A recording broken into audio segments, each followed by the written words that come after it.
আসসালামু আলাইকুম। আজকে কিন্তু আপনাদেরকে এই গরমের তৃষ্ণা মেটানোর জন্য চমৎকার একটি শরবতের রেসিপি নিয়ে হাজির হয়েছি আমি। আর এই শরবতটা আসলেই অসাধারণ এবং খুবই হেলদি এবং এনার্জি বুস্ট করার মতো একটি ড্রিঙ্কসের রেসিপি আজকে আমি আপনাদেরকে শেয়ার করতে যাচ্ছি। আমি প্রথমে একেবারেই পাকা একটি বেল নিয়েছি। দেখতে পাচ্ছেন বেলটা একেবারেই পাকা। আর এই বেলের শরবত কিন্তু গরমে পছন্দ করে না এমন লোক খুব কমই পাওয়া যায়।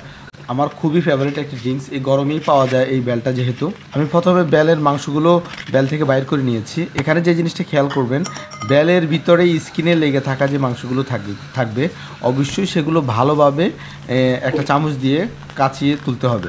কারণ স্কিনের সাথে থাকা যেই মাংসগুলো থাকে সেগুলোতে বেলের এক্স্যাক্টলি ফ্লেভার থাকে। ওই ফ্লেভারটা যখন শরবতে যাবে শরবতের টেস্টই চেঞ্জ হয়ে যাবে। আপনারা দেখতে পাচ্ছেন আমি প্রপারলি একদম পুরো কাচিয়ে আমি তুলে নিচ্ছি। তারপর একটি লেবু নিয়েছি। লেবুটা ছিল এলাচি লেবু। এখানে এলাচি লেবুর দেওয়ার কারণে ফ্লেভারটা অনেক সুন্দর আসে। আপনারা সবাই জানেন এলাচি লেবু অথবা কাগজি লেবু, এই দুইটা লেবুতে ফ্লেভারটা অনেক সুন্দর আসে। আর লেবুর ভিতরে যদি বিচি থাকে সেটা অবশ্যই খুবই কেয়ারফুলি ফেলে দিতে হবে, তা না হলে কিন্তু এই বেলের জুসটা তিতা হয়ে যাবে। আর এলাচি লেবুতে যেহেতু প্রচুর পরিমাণ বিচি থাকে এগুলো ফেলে দিতে হবে।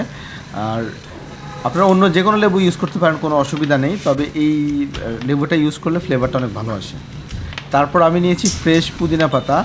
এখানে আপনারা পুদিনা পাতা ইউজ করতে পারেন, নাও পারেন, তবে পুদিনা পাতাটা দিলে মেন্থল একটা টেস্ট আসে, অর্থাৎ গলা ঠান্ডা হয়ে যাওয়ার মতো একটা টেস্ট আসে।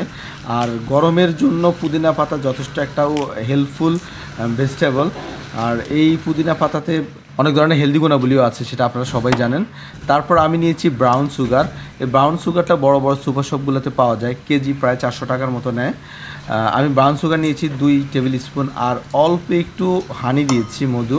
আপনারা এখানে মধুটা দিতে পারেন, তবে এই জুসে এই মধুর ফ্লেভার কম্বিনেশনটা খুবই সুন্দর হয়। আর এখানে আমি দিয়েছি পিঙ্ক সল্ট। আপনারা নর্মাল সল্টও দিতে পারেন, নর্মাল লবণও দিতে পারেন। পিঙ্ক সল্ট অ্যাভেলেবেল পাওয়া যায় বড় বড় সুপার শপগুলোতে। আর দিয়েছি এলাচি লেবু, জাস্ট 2টা স্লাইস জুস করে, একটা পুরা কেটেছি বাট 2 স্লাইস দিয়েছি। আর আমি দিয়েছি নর্মাল পানি। আপনারা এখানে চাইলে ঠান্ডা পানিটাও ব্যবহার করতে পারেন, সেক্ষেত্রে আর বরফ ইউজ করতে হবে না। তবে যখন এই বেলের জুসটা কষলাবেন এই সময় অবশ্যই আপনাদেরকে খেয়াল রাখতে হবে, বেলের জুস কিন্তু কখনোই ব্লেন্ডারে করা উচিত নয়। কারণ বেলের ভিতরে যে বিচিগুলো থাকে, বিচিগুলো যখন ব্লেন্ড হয়ে যায় তখন কিন্তু বেলের জুস তিতা হয়ে যায়। আর বেলের জুস সবসময় চেষ্টা করবেন হাতে কষলিয়ে বেলের যে ভিতরে শাঁস থাকে বা আঁশ থাকে, যে দেখতে পাচ্ছেন এই আঁশগুলো কষলিয়ে যতক্ষণ পর্যন্ত সাদা না হয়ে যাবে ততক্ষণ পর্যন্ত কষলাতে হবে, এবং কষলিয়ে বেলের নির্যাস সবগুলো বের করে তারপরে জুস তৈরি করতে হবে। আর যদি ব্লেন্ডারেই করতে হয় সেক্ষেত্রে কিন্তু অবশ্যই আগে বিচিগুলো ফেলে দিতে হবে, তারপর ব্লেন্ড করতে হবে। আর ব্লেন্ডারে জুস করার পরে সঙ্গে সঙ্গে খেয়ে নিতে হবে।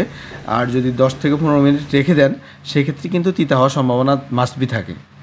সো আমি আঁশগুলো ফেলে দিয়েছি আর আমার জুসটা অলমোস্ট রেডি হয়ে গেছে। যেহেতু আমি নর্মাল পানি ব্যবহার করেছি এর জন্য আমি কিছু বরফ কুচি দিয়েছি আর বেলের জুসগুলো উপরে দিয়ে দিচ্ছি। এখানে কিন্তু পুদিনা পাতা এবং ব্রাউন সুগার আর মধুর যে কম্বিনেশন ফ্লেভার, এটা সত্যি অসাধারণ।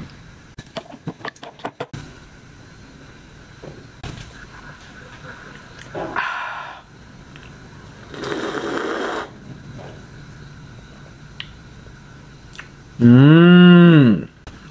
Wow, it's really beautiful, delicious.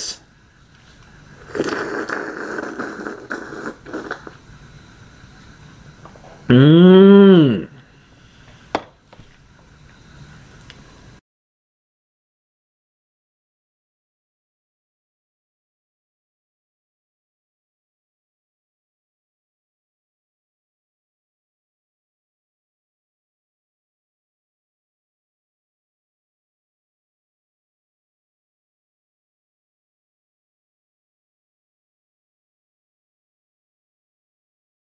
বেলের জুস বলো পুরোটাই।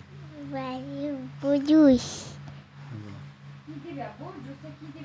বলো জুসে, বলো হ্যাঁ কী দিবে বলো, বাবা জুস দিবে বলো বলো water sugar butter sugar juice আর আর উডাপ ওরা কি আর বুঝছো?